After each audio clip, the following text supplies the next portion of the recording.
मित्रांनो, श्री स्वामी समर्थ. देवाचा वास आपल्या घरात कायम राहण्यासाठी घराचे व देवघराचे हे महत्त्वाचे नियम प्रत्येकाने पाळलेच पाहिजे, पाळायलाच हवेत. आपल्या या एका चुकीमुळे देव आपल्या घरात वास करत नाही. देवपूजा करताना पूजेचे नियम माहीत नसल्यामुळे 99% लोकांकडून ही चुका घडतात आणि पूजेचे फळ मिळत नाही.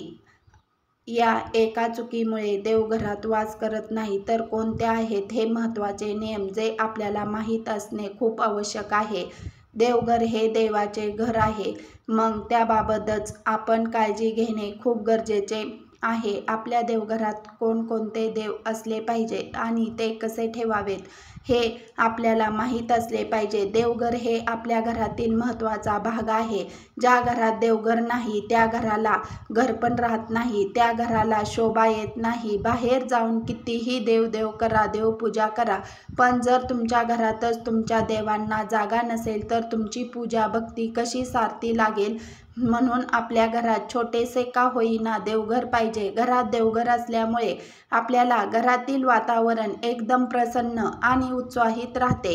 या माहितीमध्ये आपण देवघरात महत्त्वाचे नियम पाहूयात. त्याआधी तुम्ही कमेंट बॉक्समध्ये श्री स्वामी समर्थ लिहायला विसरू नका.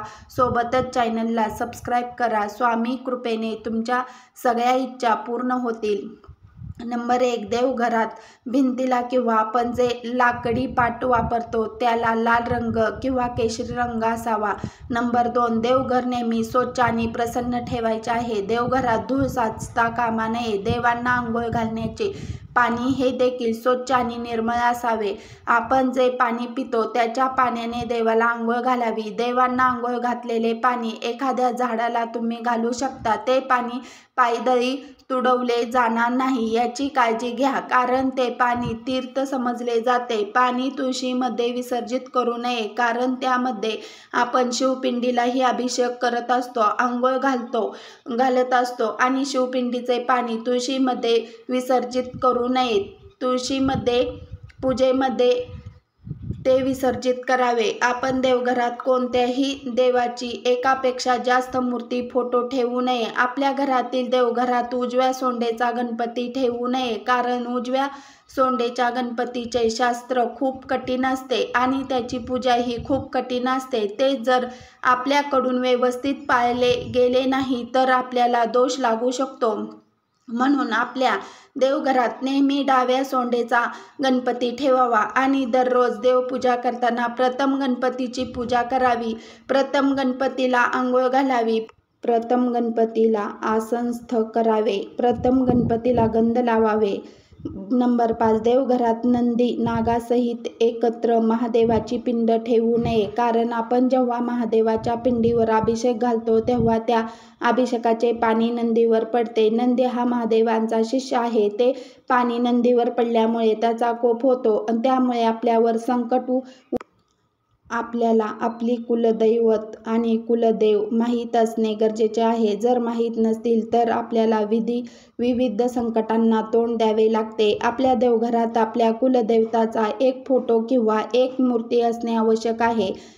आपण देवाला जी फूल वाहतो, म्हणजे जे निर्मूल्य बनते, ते पुन्हा वापरात आणायचे नसते. देवी देवतांना वाहिलेले फूल, नैवेद्य या गोष्टी अनेक दिवस प्लॅस्टिकच्या पिशवीत साठवून ठेवल्या जातात. हे निर्मूल्य वेळेचे घराबाहेर टाकले नाही तर घरात वास्तुदोष निर्माण झाल्याशिवाय राहत नाही. अशा गोष्टीमुळे घरात कटकट, भांडणे, वादविवाद झाल्याशिवाय राहत नाही. तसेच वात लावल्यानंतर जळलेली काड्या तशाच घरामध्ये दिवसांदिवस राहतात. त्यामुळे जास्तीत जास्त निगेटिव्ह एनर्जी निर्माण होते. अशा जाळलेल्या काड्या वेळोवेळी फेकून देत चला. भंगलेले किंवा तुटलेल्या, मोडलेल्या मूर्त्या किंवा देवाचे फोटो देवघरात व पूजेत ठेवू नये. देवदेवताचा भंग पावलेल्या मूर्त्या एखाद्या झाडाखाली अथवा मंदिरात विसर्जित कराव्यात. देवाच्या मूर्तीचे तोंड किंवा फोटोचे तोंड दक्षिणेकडे करून ठेवायचे नसतात. देवघर नेहमी ईशान्य दिशेला असावे व देवाचे तोंड पूर्व उत्तर या दिशेला असावेत. देवघरातील शाळीग्रामवर अक्षता व्हायच्या नसतात. शिवपिंडीवर हळदी कुंकू व्हायचे नसते. शिवपिंडीला भस्म लावायचा असतो. ओले कपडे घालून म्हणजेच ओल्या वस्त्र देवपूजा करायची नसते. देवांना एका हाताने कधीच नमस्कार करायचा नसतो. दोन हातांनी नतमस्तक होऊन मनापासून भक्तिभावनेने भगवंताला नमस्कार करावा. तो भगवंतापर्यंत पोहोचतो. नंबर 11, आपण देवघरात जी समई लावतो व निरंजन लावतो त्यात तेल आणि तूप एकत्र घालू नये. तेलाचा दिवा वेगळा आणि तुपाचा दिवा वेगळा लावावा. नंबर 12, समईच्या ज्योतीवर निरंजन किंवा दुसरा कोणताही दिवा पेटवायचा नाही. दिव्यामध्ये नेहमी 2 वाती लावायच्या.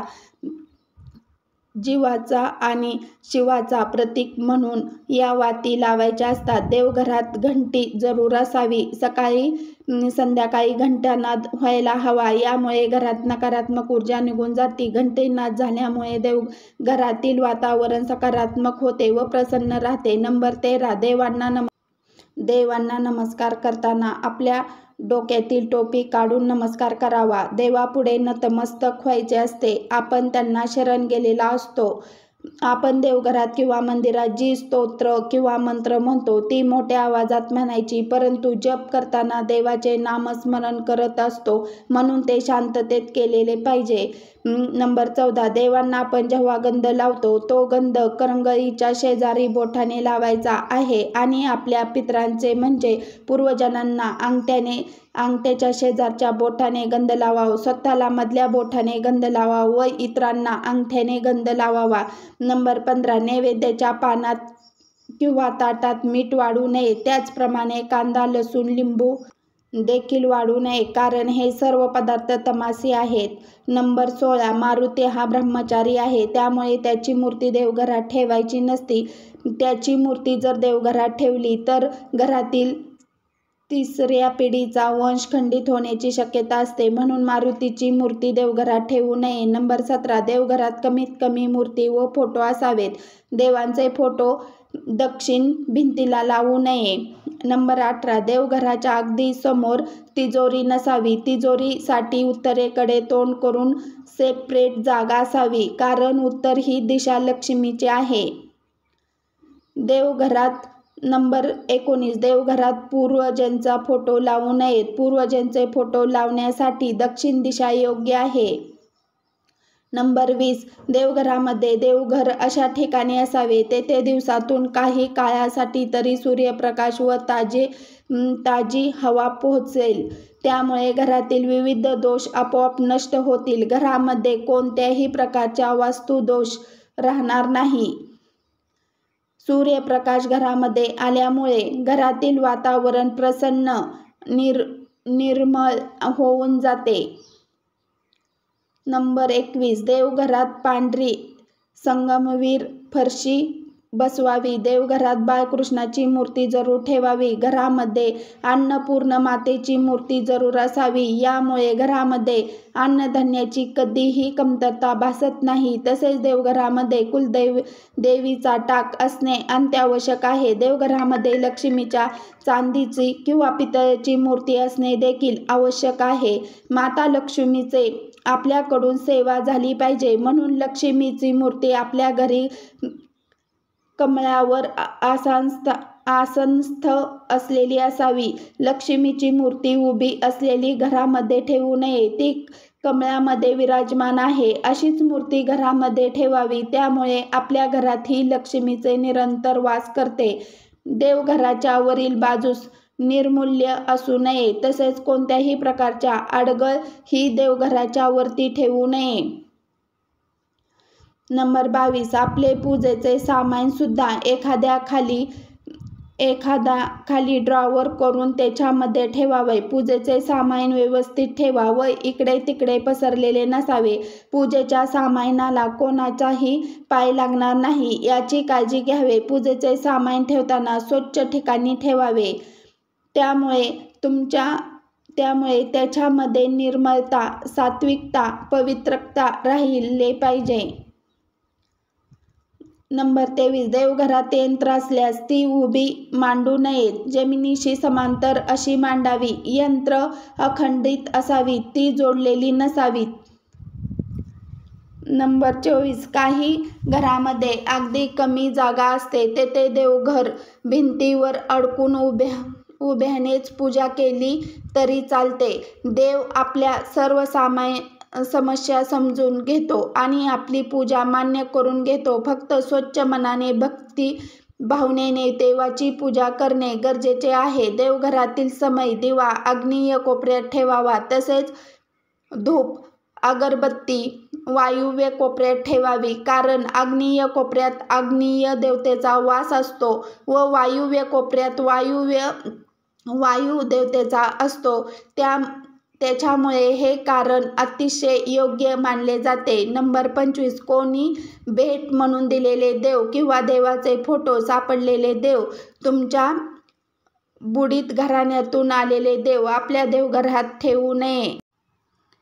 कारण आपण त्या देवाची जी काही सेवा किंवा पूजा करतो ती आपल्याला लागू पडत नाही. ती सर्व सेवा ज्याचे देव आहेत त्यांना लागू पडते. अशा प्रकारे देवघरात पाळायचे महत्त्वाचे नियम आपल्या देवघराच्या बाबतीत पाळायचे आहेत. असे काही नियम पाळल्याने आपल्या देवघरात प्रसन्न वाटते आणि आपल्या घरात देखील शांतता राहते. आपल्या घरातील लोक नेहमी आनंदी राहतात. घरात नेहमी देवाचा आशीर्वाद असतो. आपल्या घरात देवाचा वास असतो. देव आपल्या घरात वावरत असतात. त्यामुळे